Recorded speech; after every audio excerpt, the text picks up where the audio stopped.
গরুখোর বিকাশবাবু যে কত বড় ভদ্রতার মুখোশধারী মিথ্যাবাদী দেখুন একবার, তারপরে হবে অ্যান্টিবায়োটিক ডোজ। দাঙ্গা করে নিরীহ মানুষদের খুন করেছেন, তাই তাকে গোপাল পাঠা বলা হতো এবং সেই গোপাল পাঠার নাম নিয়ে তিনি ব্যবসা করে খেয়েছেন। শুনুন বিকাশবাবু, প্রথম কথা, গোপাল মুখার্জি নিজে দাঙ্গা শুরু করেননি। যখন দাঙ্গার মাধ্যমে হিন্দু নিধন চলছিল তখন তিনি হিন্দুদের বাঁচানোর জন্য হাতে অস্ত্র তুলে নিয়েছিলেন। যারা হিন্দু নিধন করছিলেন তাদেরকে প্রতিরোধ করার জন্য উনি অস্ত্র হাতে নিয়েছিলেন। আপনারা অতি বুদ্ধিমত্তার সাথে একটা সুশিক্ষিত ভাব করে এভাবে আর কত মানুষকে ভুল বোঝাবেন। আর গোপালবাবু হিন্দুদের রক্ষা করার জন্য অস্ত্র হাতে তুলে নিয়েছিলেন বলে তাকে পাঠা উপাধি দেওয়া হয়নি। ওনার পাঠার মাংসের দোকান আগে থেকেই ছিল, যার জন্য ওনাকে অনেকে গোপাল পাঠা বলে ডাকতেন। আপনাকে মানুষ বিশ্বাস করতো, তার জন্য আপনি সরলতার সুযোগ নিয়ে এভাবে মানুষকে ভুল বোঝাতে পারেন না। তাকে আজকে পাঠার জায়গা থেকে মহিমান্বিত করা হচ্ছে এবং যারা করছেন তারা যে আরো কত বড় পাঠা এটা তাদের বোধহয় বুদ্ধিতে নেই। আচ্ছা, তাহলে গোপাল মুখার্জিকে যারা হিন্দু রক্ষার নায়ক মনে করেন তাদের সবাইকে আপনি পাঠা বললেন, তাই তো? আচ্ছা, আপনি যদি তাদের সবাইকে পাঠা বলতে পারেন তাহলে আমরাও নিশ্চয়ই আপনাকে খাসি বলে সম্বোধন করতে পারি। আর কোন হাসান সোহরার দিকে আপনি হিরোর চোখে দেখেন বলুন তো? যিনি বাংলার প্রকৃত অগ্নিকন্যা তথা দেশের বিপ্লবী বিনা দাসকে ইংরেজদের হাতে ধরিয়ে দিয়ে জেল খাটিয়েছিলেন, কই সে কথা তো আপনি কখনো মানুষের সামনে বলেন না। এতেই প্রমাণিত হয় আপনারা কত বড় হিন্দু বিরোধী তথা দেশ বিরোধী। এই বিকাশবাবু মুখ খুললেই হিন্দুবাদের বিরোধিতা করেন। আচ্ছা, হিন্দুবাদ কোন দিক থেকে খারাপ? দেখুন, হিন্দুবাদের নাম নিয়ে যদি পার্টিকুলার কোনো একজন ব্যক্তি অন্যায় করেন তাকে আপনি খারাপ বলুন, কিন্তু আপনি সমগ্র হিন্দুত্ববাদীদের অপমান করতে পারেন না বিকাশবাবু। জ্যান্ত মানুষকে পিটিয়ে মারাটা হিন্দু ধর্মের ঐতিহ্য ওদের মতে। কাদের মতের কথা বলছেন আপনি বিকাশবাবু? আপনি নাকি উকিল, আপনি এই কথা কে বলেছেন, কোথায় বলেছেন, কবে বলেছেন তার প্রমাণটা দেবেন তো? কারো মতে কেউ বলেছেন অমুকে বলেছিল তমুকে বলেছিল এইসব বলে নিজের ন্যারেটিভটাকে প্রতিষ্ঠিত করার চেষ্টা করবেন না একদম। আসলে এই ধামেরা নিজেদের খুব চালাক মনে করে, আর চালাকির মাধ্যমে এই বিকাশবাবু হিন্দুদের বিরুদ্ধে একটা চাপা জিহাদ চালিয়ে যাচ্ছে। দীপু দাসকে যখন পিটিয়ে পুড়িয়ে মারা হয়েছিল তখন সেগুলো তাদের চোখে একদমই ঢোকেনি। ওনাদের সমর্থক হরগোবিন্দ দাস আর চন্দন দাসকে নির্মম ভাবে দুনিয়া থেকে সরিয়ে দেওয়া হয়েছিল, তখন তাদের নাম উচ্চারণ করতে ওদের লজ্জাবোধ হয়েছিল। তখন বলছিল মানুষ মারা গেছে, হিন্দু মুসলিম বড় কথা নয়। অথচ আনিস খানের নাম, ধর্ম সব উল্লেখ করে বারবার মঞ্চ থেকে এই ঘটনার বিবরণ দিয়েছে এরা। গরুখোর বিকাশ কি বলছে শুনুন একবার, তারপরে হবে অ্যান্টিবায়োটিক ডোজ। রাম মন্দির যখন হলো, ওই রাম মন্দিরটা কে নির্মাণ করলো? মন্দির না, ওই ঢাঁচা কে কারা করলো? ভারতবর্ষের শ্রমিকরা। ঈশ্বর কি এসে তার এই ঢাঁচাটা তৈরি করলো? সেখানে একটা পুতুল তৈরি করলো মানুষ। রাম মূর্তি কি ছিল? এটা আকাশ থেকে টপ করে পড়েনি। মানুষের কল্পনায় একটা মূর্তি কে তৈরি করলো? মানুষ। এবং তুমি বলছো আমি তাতে প্রাণ প্রতিষ্ঠা করলাম। তুমি তো একটা মানুষ। তা মানুষ যদি দেবতাকে প্রাণ প্রতিষ্ঠা করতে পারে তাহলে দেবতার অস্তিত্বটা কোথায়? না, উত্তর নেই। কে বলেছে উত্তর নেই? আপনার প্রত্যেকটা প্রশ্নের উত্তর আমি দেব। আপনি প্রশ্ন করুন, উত্তর পাবেন। কিন্তু আপনি তো প্রশ্ন করছেন না, আপনি ন্যারেটিভ সৃষ্টি করছেন। আপনি গরুর মাংস খাওয়ার পর থেকে বেশি বেশি করে ইচ্ছাকৃতভাবে হিন্দু সংস্কৃতি, প্রথা এবং সংস্কারের ভুল ব্যাখ্যা দিয়ে আসছেন। আপনি মন্দিরকে বলছেন ধাঁচা, সুতরাং আপনাকে নিশ্চয়ই আমরা বিকাশ না বলে গরু, মোষ, ছাগল, পাঠা অথবা খাসিও বলতে পারি, কি তাই তো? আর কতভাবে আপনি হিন্দুদের বিশ্বাসকে আঘাত করবেন বলুন তো? আপনি কি মনে করেন শুধুমাত্র বামেরাই শিক্ষিত আর সবাই অশিক্ষিত? আচ্ছা, আপনি মন্দির মূর্তিতে বিশ্বাস করেন না, খুব ভালো কথা। তাহলে লেনিনের মূর্তি অথবা আপনার বাবার মূর্তি তৈরি করে কেউ যদি প্রতিদিন জুতো পেটা করে অথবা গোবর মাখায়, আপনার মনে কোনো আঘাত লাগবে না তো? দেখুন, দেবতা অথবা ভগবানের প্রতীকী হিসেবে মানুষ মূর্তি তৈরি করে। আপনারাও তো লেনিন অথবা আপনার বাবা মার মূর্তি তৈরি করে তাকে শ্রদ্ধা জ্ঞাপন করেন।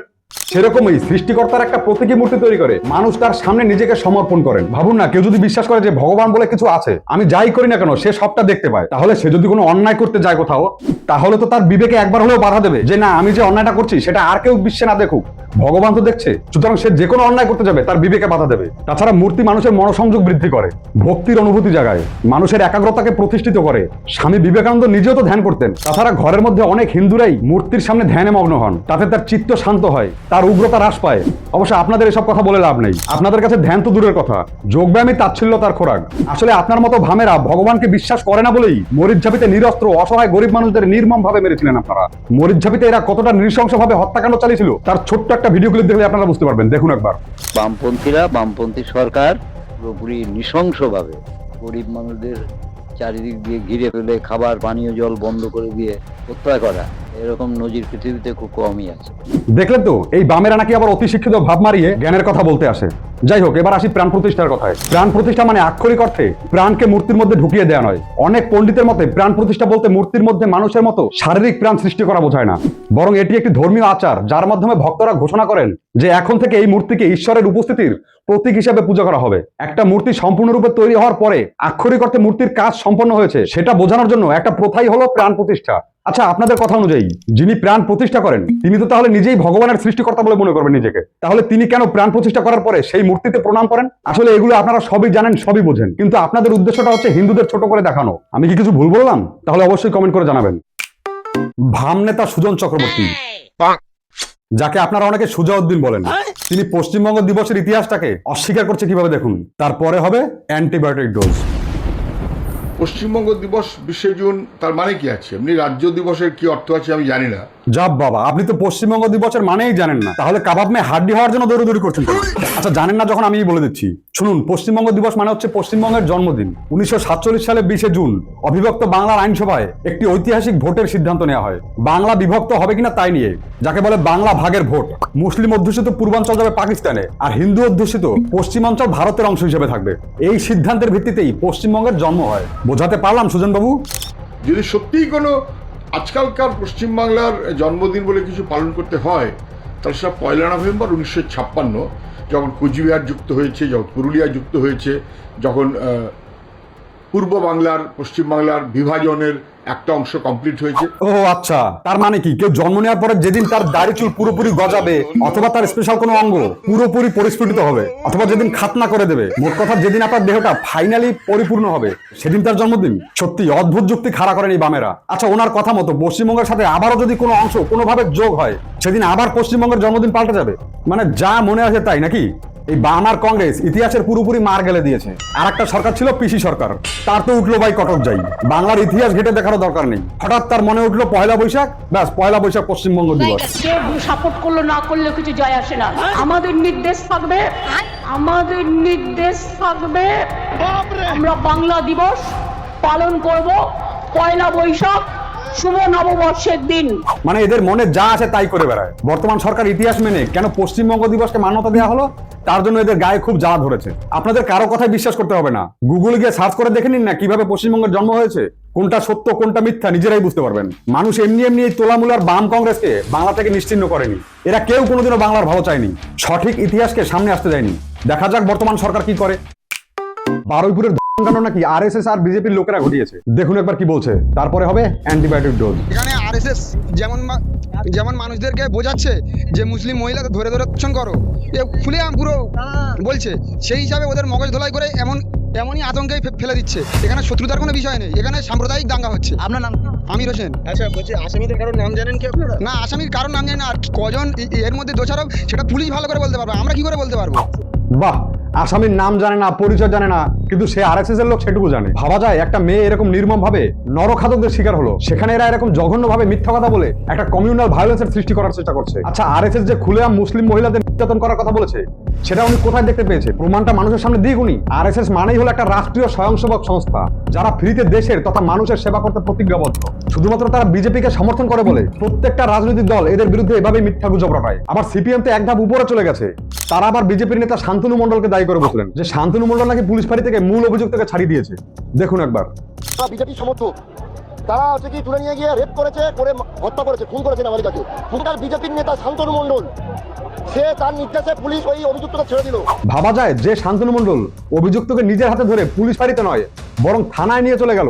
মেয়েটি নিখোঁজ হওয়ার পরে সর্বপ্রথম ফেসবুকে নিখোঁজ সংবাদ পোস্ট করলো যে শান্তনু মণ্ডল ওই পরিবারের পাশে সারা রাত ছিল, অথচ তাকেই এই ভামেরা ফাঁসানোর চেষ্টা করলো। এই জন্যই আমি বারবার বলি, টিএমসি ক্ষমতা থেকে যাওয়ার পরে এই ভামেরা এখন উঠে পড়ে লেগেছে শুধুমাত্র নিজেদের অস্তিত্ব প্রমাণ করার জন্য। আর এর জন্য এরা যতটা নিচে নামা দরকার ততটা নিচেই নামবে। বারুইপুরের মতো এই সেন্সিটিভ ঘটনায় যারা এভাবে মিথ্যা গুজব ছড়াতে পারে, তারা কিন্তু সরকারকে বিপদে ফেলার জন্য এক মুহূর্তও ভাববে না। আমি তো ভাবছি এদের এই উস্কানের জন্যই গণপিটুনির এই ঘটনাটা ঘটেনি তো, কারণ গণপিটুনিতে যে মারা গেছে এখন নাকি শোনা যাচ্ছে সে দোষী নাও হতে পারে। সুতরাং পুলিশকে এই জিনিসটা অতি সত্বর তদন্ত করে দেখতে হবে। আর পুলিশের কথাই বা কি বলবো, এই 15 বছরে তো এদের হাঁটু আর পেটে জল জমে গেছে। কারণ এই সূর্যপুরের পুলিশ ফাঁড়ির পুলিশ যে গাফিলতি দেখিয়েছে তার কোনো ক্ষমা হয় না। প্রথমত তারা অভিযোগ পাওয়ার সাথে সাথে এই মেয়েটাকে একটু খোঁজার চেষ্টাও করেনি। দ্বিতীয়ত প্রধান অভিযুক্তকে ছেড়ে দিল। তৃতীয়ত গণপিটুনির এত বড় একটা ঘটনা ঘটে গেল, পুলিশ কিছুই করতে পারলো না। আমি তো বুঝতে পারছি না মাননীয় মুখ্যমন্ত্রী এখনো অ্যাকশন নিচ্ছে না কেন ওদের বিরুদ্ধে। সুতরাং মাননীয় মুখ্যমন্ত্রীর কাছে আমাদের সব থেকে বড় আবেদন থাকবে, অবিলম্বে সূর্যপুরের এই পুলিশ ফাঁড়ির সবাইকে তদন্তের আওতায় আনতে হবে। এনকাউন্টারের আগে ভাম নেতা সুজাউদ্দিন কি বলেছিলেন দেখুন একবার। সকালে নেবেন, বিকেলে খরচ করবেন, গল্প অনেক শোনা যায়। করুন, কাজটা করুন, করে কথা বলুন। দেখলেন তো এবার এনকাউন্টারের পরে ভামনেতা গরুখোর বিকাশ বাবু কি বলছেন দেখুন একবার। একে এনকাউন্টার করে মেরে ফেলা হলো, উদ্দেশ্য হচ্ছে যে সমস্ত তথ্য লোপাট করা, সত্য যেন সামনে না আসে। সত্যি মাইরি আপনারা পাক্কা শাখের করাত বটে, যেতেও কাটে আসতেও কাটে। খরচ হওয়ার আগে কখন খরচ হবে তার জন্য উতলা হয়ে পড়েছিলেন, আর খরচ হয়ে যাওয়ার পরে পুরো ঠ্যাং উপরে দিয়ে 180 ডিগ্রি উল্টে গেল। কিন্তু এটা বুঝলো না যে লুঙ্গি পরে উল্টে গেলে কি কি বেরিয়ে পড়তে পারে। আর উনি শুধু এটা বলেই ক্ষান্ত হননি, আরো কি মারাত্মক কথা বলেছে শুনুন একবার। আমি বারবার বলছি, বিজেপি ক্ষমতায় আসার পর লক্ষ্য করে দেখবেন ধারাবাহিকভাবে বিজেপি সাধারণ মানুষের উপর জুলুম করছে এবং সেইখান থেকে মানুষের দৃষ্টি ঘোরাবার জন্য একটা হিন্দু মুসলমান রায়ট লাগাবার পরিকল্পনা করছে। ইসলামিক কালচারটাকে কিছু কিছু হিন্দুত্ববাদীরা এখানে চালু করার চেষ্টা করছে। তার মানে কি বলতে চাইলেন উনি? ইসলামিক কালচার খারাপ? কি সাংঘাতিক কথা ভাবুন একবার। হিন্দুত্ববাদীরা নাকি ইসলামিক কালচার চালু করার চেষ্টা করছে। তা বিকাশ বাবু, এই কালচারটা ঠিক কোন কালচার একটু খুলে বলবেন প্লিজ। আর যেসব সেকুমাকুরা বিকাশ বাবুকে সেকুলার বলেন, তারা কি এবার এটা নিয়ে প্রতিবাদ করবেন না? অথবা তারাও কি প্রতিবাদ করবেন না? যারা বলেন জঙ্গিবাদের কোনো ধর্ম হয় না, আবার বলছেন বিজেপি ক্ষমতায় আসার পরে তারা নাকি সাধারণ মানুষের উপর জুলুম করছে। বিজেপি ক্ষমতায় এলোই তো মাত্র 2 মাস, এর মধ্যে তারা জুলুম চালু করে দিল। বাহ বিকাশ বাবু, কে আর সোচায় আপনি। তবে একটা অন্তত উদাহরণ তো দিতে পারতেন। আসলে আমার কি মনে হচ্ছে জানেন, উনি ওই প্রকাশ্য রাস্তা দিয়ে কি সব খাওয়ার পরে না ওনার মাথাটা পুরো বিগড়ে গেছে। ওনার আশেপাশে শুধু উকিল থাকলেই হবে না, আমার মনে হয় 2 জন ডাক্তারেরও দরকার আছে, মানে মানসিক ডাক্তার আছে। তবে হ্যাঁ, এই ভামেদের থেকে কিন্তু খুব সাবধান, এরা কিন্তু এখন সার মেয়র থেকেও বেশি হিংস্র হয়ে গেছে। জানেন তো, ভাবলে খুব লজ্জা লাগে। এই ভামেদের কিছু নেতাকে একসময় আমি ভালো মনে করতাম, আসলে এরা এখন উঠে পড়ে লেগেছে তৃণমূলকে পেছনে ফেলে নিজেরা কিভাবে সামনে এগোবে। আমি যদি ঠিক কথা বলে থাকি, সাবস্ক্রাইব করে পাশে থাকবেন দয়া করে। জয় ভারত।